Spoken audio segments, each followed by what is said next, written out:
Bom dia a todos e a todas, e agradeço ao convite, agradeço às autoridades presentes, as que estavam presentes antes, que prestigiaram o evento, acho que de uma maneira bem positiva, e acho que é legal ver essa quantidade de pessoas que está aqui para conversar sobre o Rio+20, inclusive sabendo que uma boa parte veio exatamente pelas mídias sociais, veio aí de uma forma espontânea para conversar sobre essa conferência, que acho que ela é muito importante, é uma coisa que a gente realmente tem muito a fazer lá. Eu fico muito feliz de poder estar aqui conversando hoje. Só um esclarecimento rápido, quer dizer, eu estou exatamente trabalhando, como foi dito, pelo Instituto Vitae Civilis, que é uma ONG que está muito dedicada ao trabalho da Rio+20, e nessa qualidade, essa apresentação que eu trouxe, que vai nesse rumo. O primeiro ponto que eu acho que é importante a gente ter claro, quando está falando de Rio+20, e acho que ter isso bem focalizado, é entender que, na verdade, estão acontecendo ali vários eventos ao mesmo tempo, né? O evento oficial da ONU, que é o que talvez sempre deflagrou isso tudo, é uma conferência que vai do dia 20 ao dia 22 de junho, uma conferência de 3 dias, onde vão estar os chefes de Estado, onde é o segmento de alto nível, vamos chamar assim, da Rio+20. Só que uma semana antes, de 13 a 15 de junho, nós temos a última reunião do comitê preparatório dessa conferência, que é uma reunião já internacional da ONU, e entre as duas tem esse intervalo de 4 dias, que ele é um buffer de negociação e onde também vão acontecer uma série de outras atividades. Então, no calendário oficial, a gente tem 3 dias, 4 dias de intervalo, mais 3 dias no oficial da ONU. Só que, ao mesmo tempo, a gente tem, por exemplo, marcado em vermelho ali, que está em inglês, que eu puxei de uma outra apresentação, vocês desculpem, tem em português também, é a Cúpula dos Povos, que começa no dia 15 de junho e vai até o dia 23, para exatamente fazer um balanço e olhar para frente como é que nós vamos evoluir.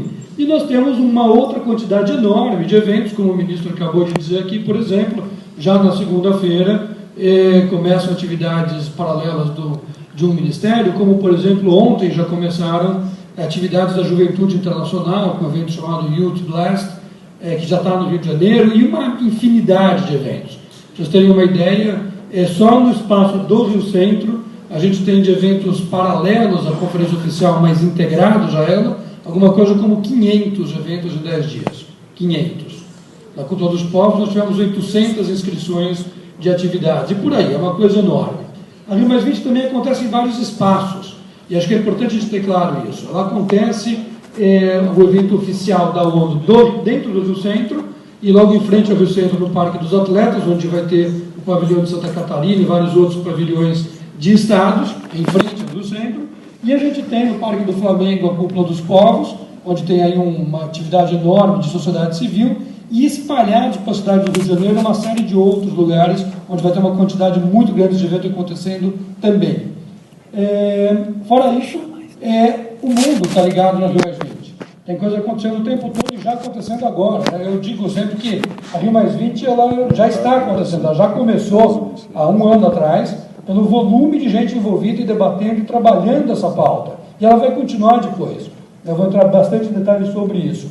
E nós temos também 2 dias de mobilização global, um que foi dia 5 de junho, foi ontem, onde houve uma primeira mobilização de sociedade civil nessa direção, e dia 20 de junho, é o primeiro dia da chegada dos chefes de Estado, que está marcado como um grande dia de mobilização nas ruas, tanto no Rio de Janeiro como em outras cidades do mundo. Não sei quem lembra de Copenhague, na época da COP15, 2009, nós tivemos alguma coisa como 2.600 eventos acontecendo num dia só, no mundo todo, puxados pela sociedade civil interconectada, como a gente viu aqui. Isso, para mim, é uma das marcas da Rio+20. Uma coisa que acho que é interessante a gente olhar, como foi comentado até anteriormente, a Rio+20 ela busca a integração, né? Ela é uma conferência que se caracteriza pela unanimidade, e isso é diferente de 92, pela unanimidade dos participantes de que não dá para separar sociedade, economia e meio ambiente. Isso não era unanimidade há algum tempo atrás. Só que o que acontece? Essa integração, ela não é uma integração simples, né? A gente tem que ver a questão do equilíbrio, por exemplo. Se a gente tiver uma ênfase, como se tem muitas vezes, de olhar o lado econômico e pensar o crescimento contínuo e permanente, a gente acaba com uma distorção desse tipo aqui. Com as pessoas por baixo, com o meio ambiente estourado para cima, pode virar mais um, inclusive extrapolando os limites do planeta. O planeta tem limite. E acho que esse é um dos pontos que a gente também tem uma diferença muito grande hoje. Né? O desenvolvimento significa não crescer simplesmente. O desenvolvimento significa a gente conseguir ter qualidade de vida, ter uma condição adequada dentro dos limites do planeta. Porque fora dos limites, o que a gente acontece, na verdade, é aumentar a desigualdade, porque uns têm que abrir mão de muito para que outros possam ter o suficiente ou o excedente para aquilo que existe, que é o que acontece hoje. Quando a gente fala que a gente consome mais do que o planeta pode dar, é porque nós estamos esgotando o capital que a gente tem. Nós estamos vendendo a mobília da casa para poder pagar a festa do vizinho. Não faz sentido isso. Né? Então, essa mudança é muito importante. Um outro ponto que eu acho que é interessante a gente olhar é como é que a Rio+20 foi pautada, para a gente poder entender o que esperar dela. Então, a Rio+20, ela tem, na sua convocação de 2009, diz ali, o produto dela é um documento político focado, expressando um compromisso político renovado. Isso é o que está na resolução da ONU, que chamou a Rio+20. Portanto, ela não foi projetada para produzir convenções, ela não foi projetada para fazer um tratado, um acordo, como foi a Conferência do Clima em 92. Ela é uma conferência política. Ela não é nem uma conferência jurídica, no sentido de ter esse desenho, e nem uma conferência técnica, no sentido de entrar nos detalhes da sua agenda. Ela é política. O produto dela é o compromisso político renovado com o meio ambiente. Né? Pode virar mais uma vez, Vlad? O que acontece? O objetivo, então, para chegar nesse objetivo, o que foi proposto? Foi proposto, primeiro, uma verificação do que se prometeu, o que se acordou desde 92, né? E confrontar isso com qual foi o progresso que existiu até hoje. Nós avançamos ou não avançamos? E saber com isso o que se falta efetivar e juntar a isso os desafios novos e emergentes que apareceram depois desses acordos. Por exemplo, nanotecnologia, por exemplo, engenharia genética, são desafios, a mudança climática na escala que a gente vê, são coisas que não estavam no radar anteriormente.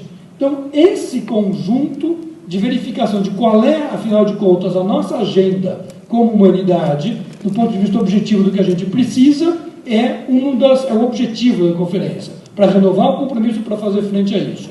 Agora, como é que está se propondo, né? Como resolver isso? Olhando especialmente dois focos.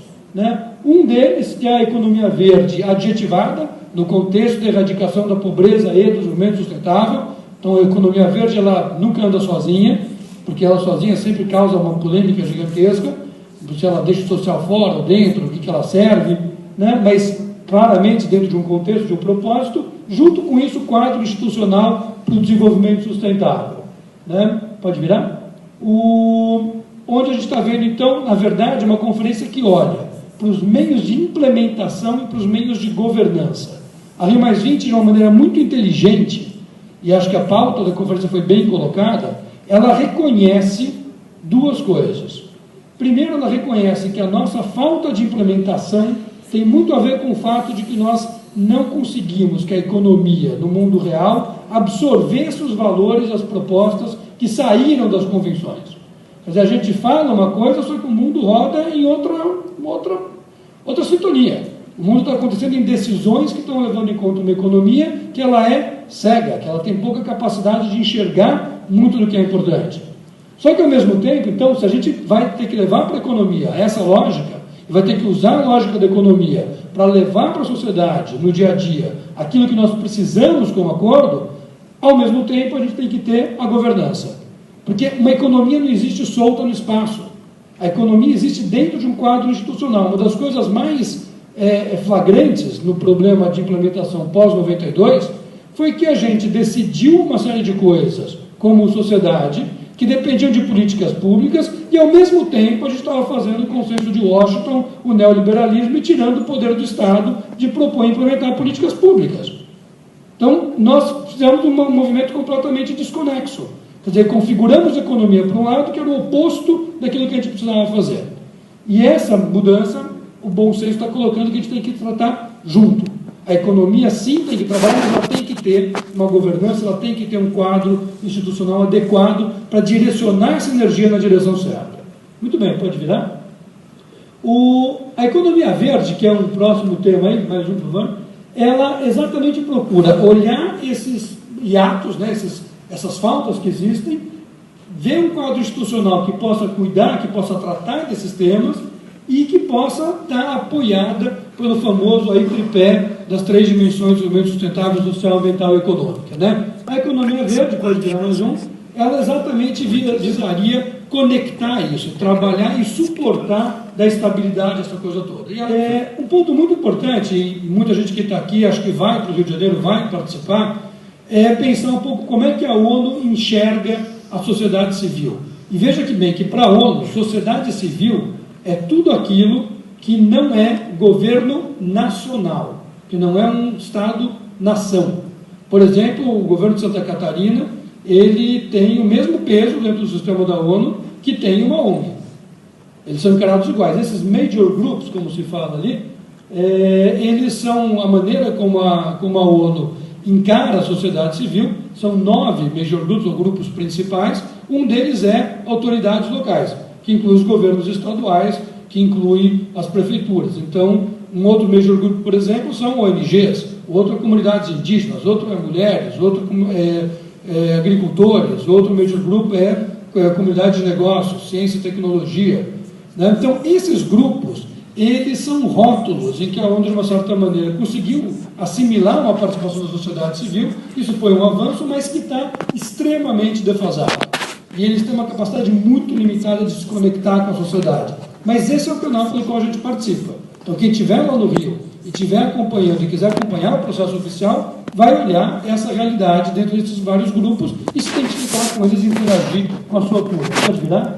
Uma outra coisa que a gente viu importante também é que ao longo do caminho, desde 92, essa sociedade civil, da qual todos nós aqui fazemos parte, foi se conectando, foi interagindo com várias outras agendas. Então tem gente acompanhando o G20, gente acompanhando a OMC, gente acompanhando questões de trabalho, questões de clima, questões de tecnologia, questões de normalização. Né? Essas agendas todas, que têm muito a ver uma com a outra, elas estão dispersas, né? Pode virar, e as organizações estão dentro disso tudo. A Rio+20, e isso é que é o ponto fundamental da Rio+20, ela é uma oportunidade única de convergência. A gente não teve, em muito tempo, uma convenção, eu diria que a última foi em Joanesburgo, em 2010, e foi fraca, foi a Rio+10. Nós não temos oportunidades de tratar essas coisas todas no mesmo local, ao mesmo tempo, na mesma agenda. Agora, evidentemente, essa quantidade enorme de coisas que estão na pauta torna a nossa capacidade de aprofundamento menor. É impossível você tratar com detalhes e profundamente tudo isso. Então, qual é o valor da Rio+20? Essa é exatamente a convergência. O momento a gente entender como é que essas coisas se colocam juntas uma da outra. Pode virar? Nesse processo todo, o eixo central que nos leva para a Rio+20 é o processo da ONU do governo brasileiro, que tem um calendário, um processo oficial preparatório. Agora, pode virar? A gente tem vários outros processos preparatórios que foram se configurando ao longo do caminho e que foram também se acumulando ideias, acumulando propostas na direção da Rio+20. Então, a gente tem o Comitê Facilitador da Sociedade Civil aqui no Brasil, que agora é internacional, propondo e montando a Cúpula dos Povos, onde a gente vai ter alguma coisa como 30 mil pessoas esperadas, pelo menos, participando. A gente tem a juventude com a geração +20, vários grupos que vêm se organizando já há mais de um ano para isso.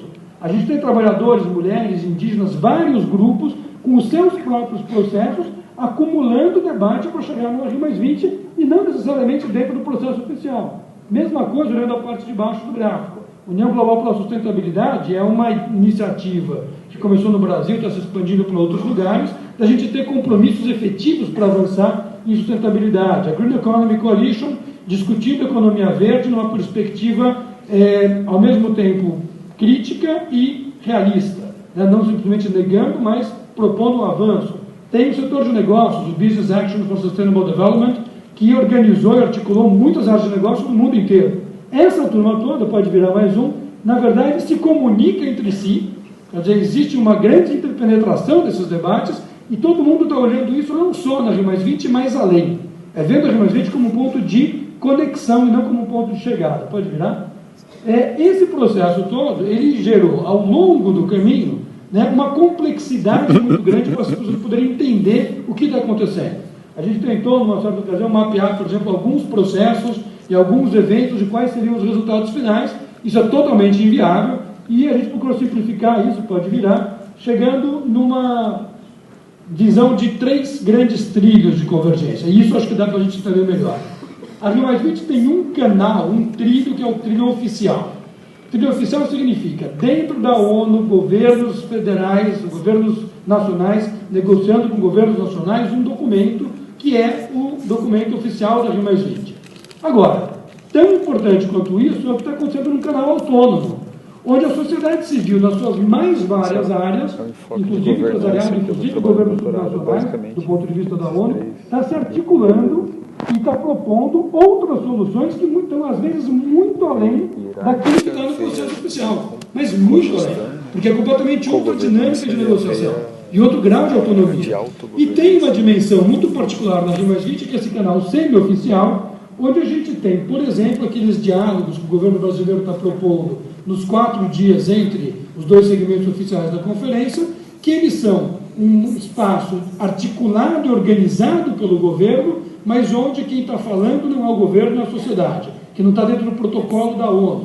Como o ministro falou agora aqui, por exemplo, debates na área de ciência e tecnologia que estão rolando, ou na área de meio ambiente. Então tem uma série de atividades, que eu vou detalhar um pouco mais, que estão pegando esse canal semi-oficial. A Rio+20 é essa conexão. Ela não é só o processo da ONU. E isso é muito importante a gente enxergar, sem desmerecer a importância que tem o processo da ONU. Pode virar? Nesse conjunto, então, aquilo que eu acabei de falar, que eu já comentei só ilustrando, né? Isso aqui nos leva num caminho de convergência, mas para uma data já mais definida, 2015. Por que 2015? Né? 2015 pode virar? 2015 ele é um ano em que a gente já tem marcada a revisão das metas do milênio. Né? O Rafael aqui estava comentando os objetivos do milênio, que Santa Catarina está envolvida, que o Brasil, o mundo está envolvido nisso. O balanço desses objetivos é em 2015, e a ideia é que a gente pegue o aprendizado desse processo, cresça muito mais em cima disso e produza as tais das metas, objetivos do desenvolvimento sustentável. Certamente um produto da Rio+20 são esses objetivos, que vão ter que ser negociados em termos detalhados ao longo dos 3 anos seguintes. A gente não vai sair do Rio de Janeiro com os objetivos e as metas quantitativas deles definidas. Certamente não. Então você não tem processo para definir isso no nível de detalhe. A gente vai ter sim o caminho que a gente vai seguir para isso. Mesma coisa a questão do clima. Quer dizer, o clima tem um processo andando na Convenção do Clima, que não se mistura com a Rio+20, mas que está interferida por ela. Tem prazos na Convenção do Clima que a gente tem que resolver até lá. E tem a questão de você ter um prazo viável para implementar decisões. Uma outra coisa que a gente tem que olhar dentro disso aqui, pode virar mais um, é para onde isso aqui, qual é o parâmetro disso. E uma coisa que eu acho que é uma grande clareza que a Rio+20 está dando, é entender que o primeiro ponto, o ponto fundamental do nosso projeto como civilização é a defesa dos direitos humanos. Se a gente quer se chamar de humanidade, a gente tem que ser capaz de entregar esses direitos. Isso está ficando muito claro, teve tentativas fortes, e ainda tem, no processo de negociação dentro da ONU, de simplesmente erodir e tirar da pauta coisas já consagradas, como o direito à água, como o direito humano. Então teve propostas de emenda que elas relativizavam esse direito, por exemplo, dentro de uma declaração oficial, ou princípios fundamentais como o princípio de responsabilidade comuns por diferenciados, coisas assim. Então, essa defesa é fundamental. Outra coisa que é fundamental, pode virar mais um, é a noção dos limites ambientais. É a noção de que, sim, o mundo é finito. E não adianta a gente fingir que vai resolver só com tecnologia a finitude do mundo, porque a gente não vai. A gente tem que ter, além disso, outras formas de distribuição e de trabalho. A tecnologia é totalmente fundamental. Só a gente não consegue avançar, mas a gente tem que entender que existe limite. Essa lógica aqui, por exemplo, está gerando uma ferramenta muito interessante, pode virar, que é a tal da ferramenta da rosquinha. Que é o seguinte, em inglês, né, rosquinha é donut, e eles têm, pode virar mais um, a Oxfam colocou esse paper, que se chama exatamente se nós podemos viver dentro de um donut, né? E esse paper pode virar mais um, ele está exatamente propondo isso daqui, que a gente adote um modelo de métrica de acompanhamento em que a gente reconheça o limite interno das necessidades humanas e reconheça o limite externo dos limites naturais. do piso planetário.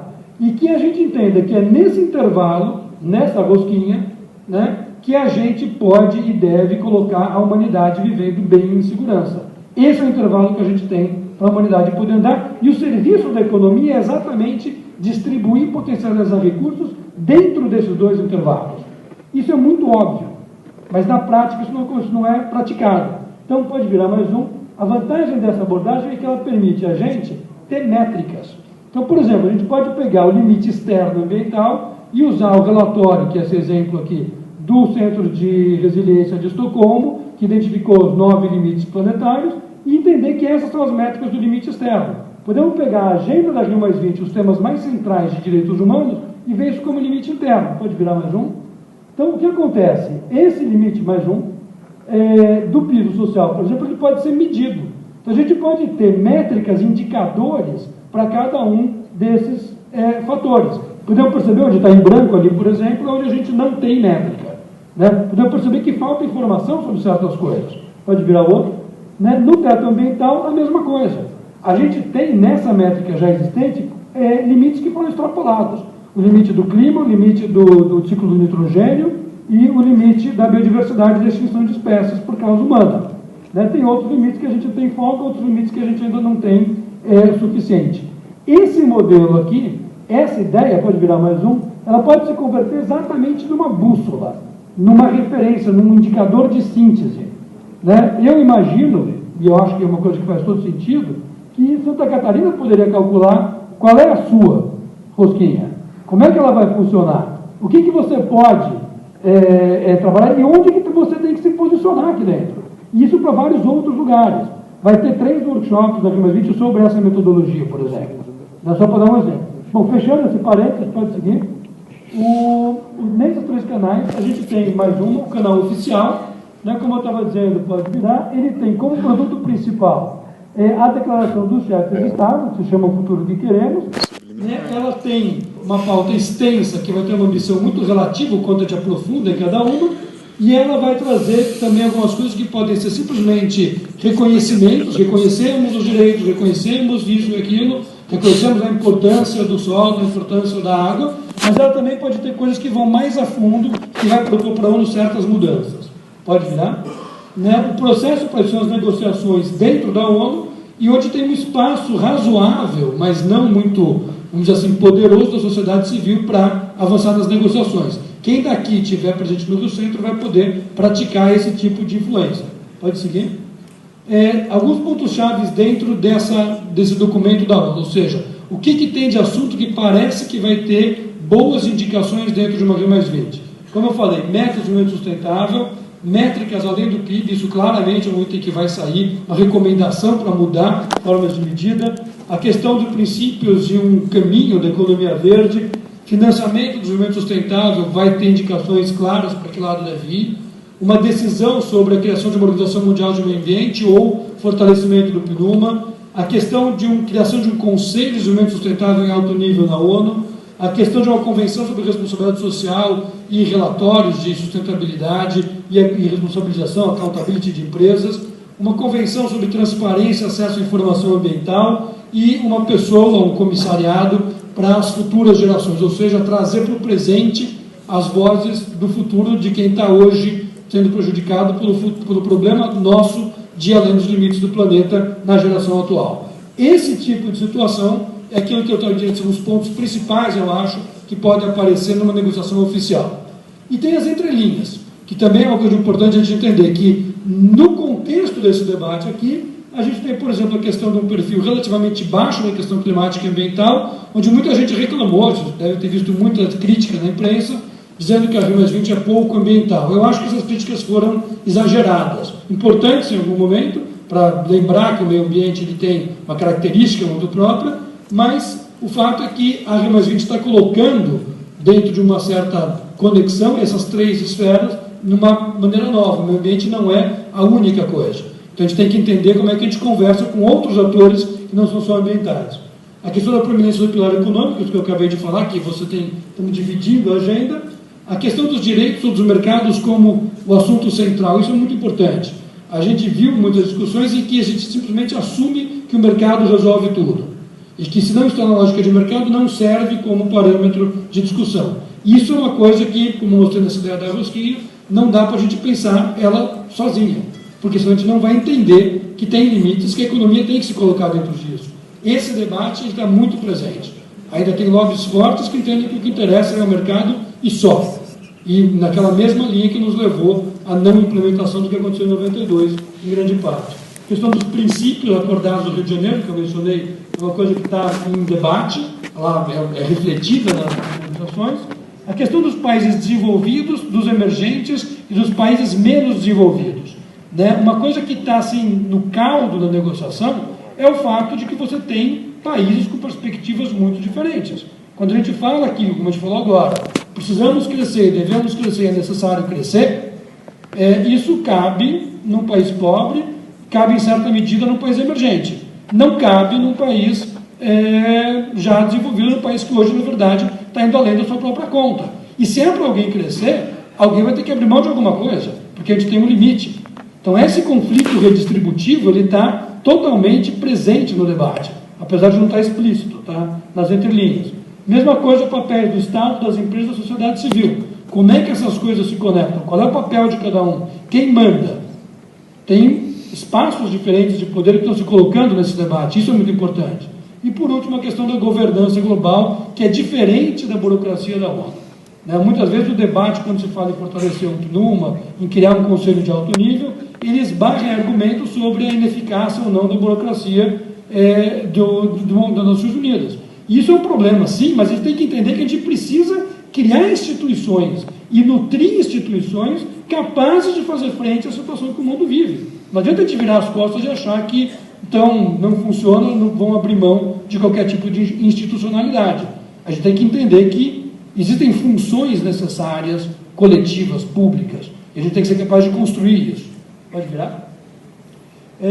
Aqui não vou nem entrar em detalhes, a gente já está aí chegando na Rio Mais 20 agora, né? Teve várias reuniões, como já comentei. Quem quiser entrar em detalhes, a gente pode conversar até um pouco depois sobre como é essa participação. Pode virar? Aqui, só para ter uma ideia, não vou falar de um por um, né? Nós temos aí 26 temas. Né? Lembra aquele primeiro gráfico que eu mostrei que tem as colunas sobre os temas que estão pendentes, onde as coisas faltaram, e as linhas sobre implementação.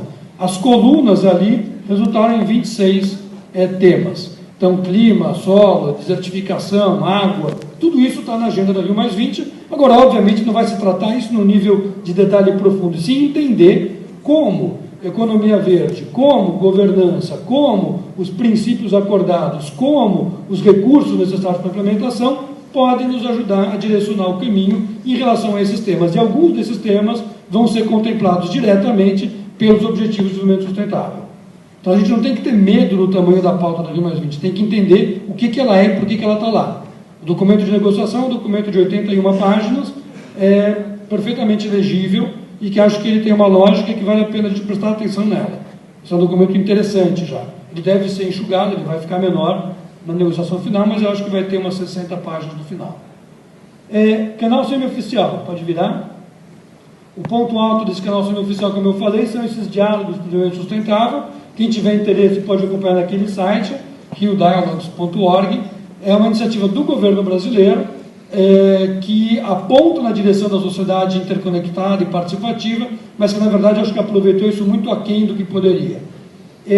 Em 3 dias e mais uma manhã, estão sendo abordados, em sessões de 3 horas e meia, 10 temas, né? Desemprego, trabalho decente e migrações, desenvolvimento sustentável como resposta à crise econômica e financeira, desenvolvimento sustentável para o combate à pobreza, economia, desenvolvimento sustentável, incluindo produção e consumo sustentável, floresta, segurança alimentar, energia sustentável, água, cidades e oceanos. Essa pauta aqui, ela é uma pauta que ela vai estar sendo formada e discutida num processo separado da negociação oficial e que não vai fazer parte do documento oficial. A novidade aqui é que desses debates e da consulta na internet que está antecedendo, deve aparecer recomendações, e está se pensando em tirar 3 recomendações de cada uma dessas sessões, ou seja, vão ser 30 ao todo, vindo dessa discussão com a sociedade civil e que vão ser levadas diretamente aos chefes de Estado no segmento de alto nível. Isso é uma novidade do ponto de vista da ONU, é uma maneira de você levar direto, vamos chamar assim, uma voz da rua para isso, mas, ao mesmo tempo, a maneira como foi organizado, como eu falei, foi um tanto precária. Eu acho que é uma excelente ideia, precariamente realizada, e que a gente tem que entender, prestar atenção e vamos ver para onde isso vai evoluir. Mas isso é um exemplo muito claro de processo semioficial. Pode virar? Uma outra coisa que está no processo semioficial, puxado pela ONU e pelo governo brasileiro também, é um registro global de compromissos. Então, existe uma ideia de que, além daquilo que é negociado, que é limitado por ser negociado, existam compromissos. Existem compromissos, tem hoje várias iniciativas globais chamando por compromissos voluntários, e elas vão ser compiladas. Uma das coisas que vai sair do mais 20 é uma compilação disso. Vale a pena ficar de olho nesse assunto. Debates do Ministério do Meio Ambiente, como eu falei no Jardim Botânico, de 1 a 14 de junho. Pode virar. Né? Arena Socioambiental, junto com a Cúpula dos Povos, tem um espaço do Ministério do Desenvolvimento Social que vai estar debatendo uma série de temas. Pode virar. Né? O Espaço Brasil, dentro do Parque dos Atletas, de frente ao Rio Centro, vai estar debatendo uma série de temas voltados à sustentabilidade. Pode virar. Isso significa o quê? Esse conjunto de eventos semioficiais, só para fazer um parênteses aqui. Veja uma quantidade absurda de coisas que estão acontecendo ao mesmo tempo, no mesmo lugar. Primeiro. Segundo, se vocês perguntarem hoje para mim ou para qualquer pessoa, onde vão acontecer os eventos, quais são os temas e como é que eu fico sabendo? Ninguém é capaz de responder. Ninguém. Temos um problema sério de organização, porque nós temos milhares de pessoas organizadas para organizar milhares de eventos no Rio Centro que vão acontecer, só que a maneira como isso foi gerenciado desde o começo foi precária, e a gente vai ter sim algum grau de informação, vai sair em cima da hora. Quem tiver interesse em participar tem que ficar ligado na internet, atento. O site do Vitacíveis vai comunicar assim que a gente puder sobre qual é a agenda possível para você poder ir atrás do seu tema. Isso também mostra que a gente vai ter um trabalho enorme depois para juntar tudo isso que foi falado. Vai ter muita coisa boa, também vai ter muita baboseira, mas para separar uma coisa da outra, para a gente poder realmente tirar o suco daí, vai ter um suco importante para a gente olhar.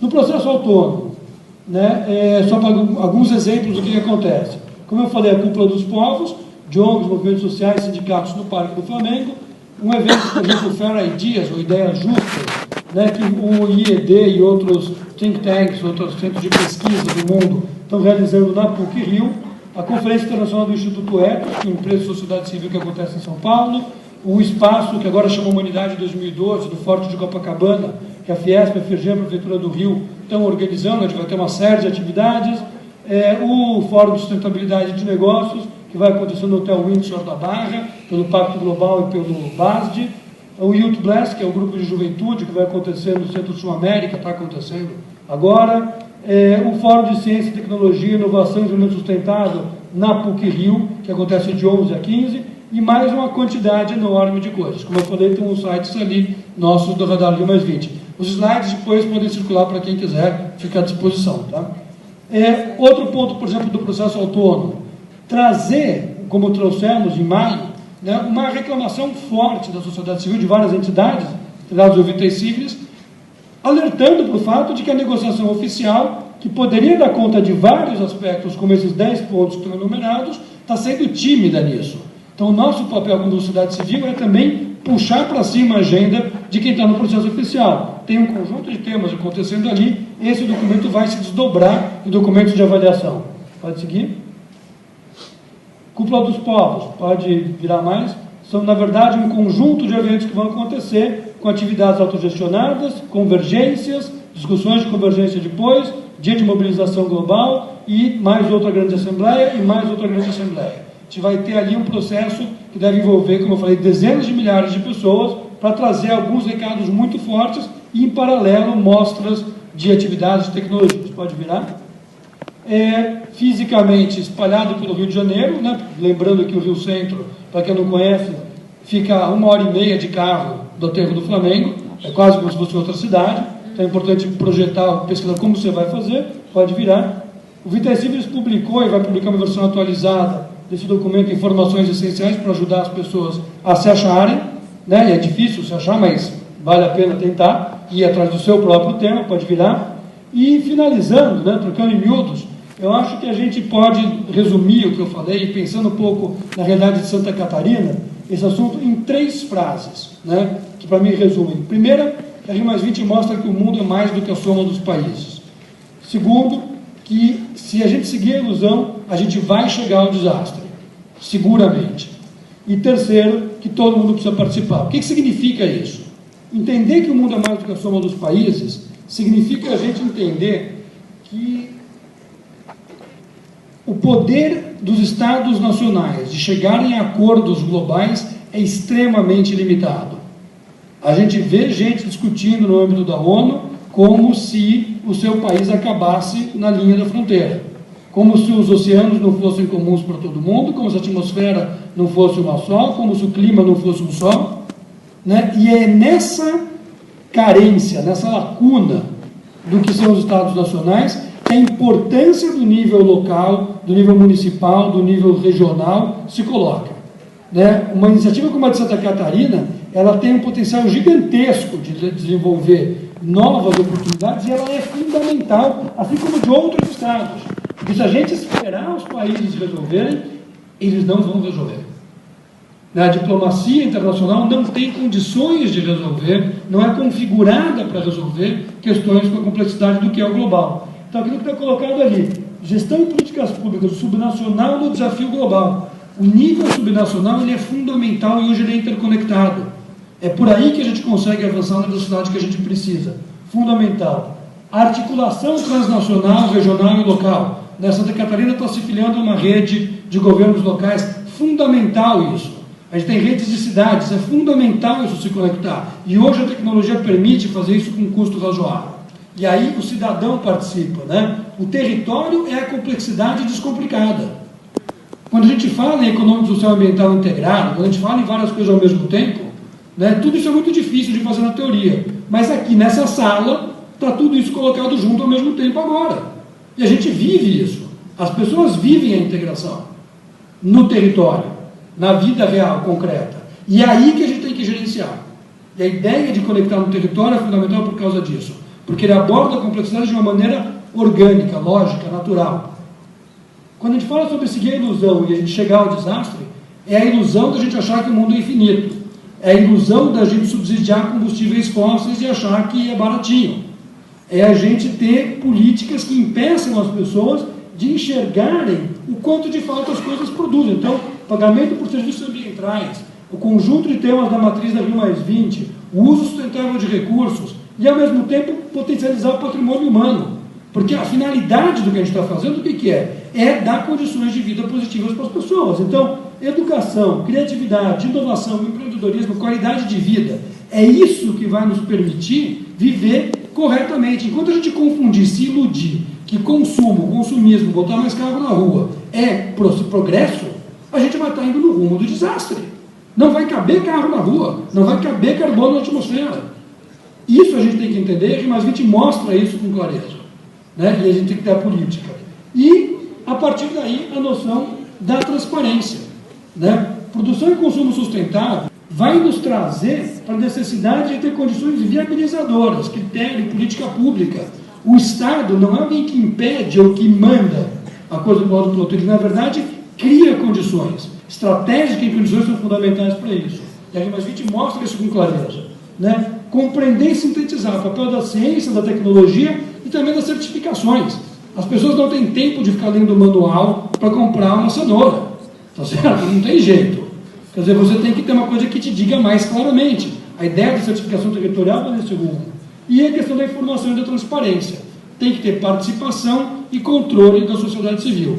Com esta forma, com essas 3 coisas aqui, a gente acho que resume qual é o desafio que a gente está fazendo, e a RI+20 está trazendo toneladas de propostas e de ferramentas para isso e mobilizando ações como as daqui de Santa Catarina que vão ajudar a gente a avançar. Então, assim, não dá para ter medo do tamanho da RI+20 nem da complexidade.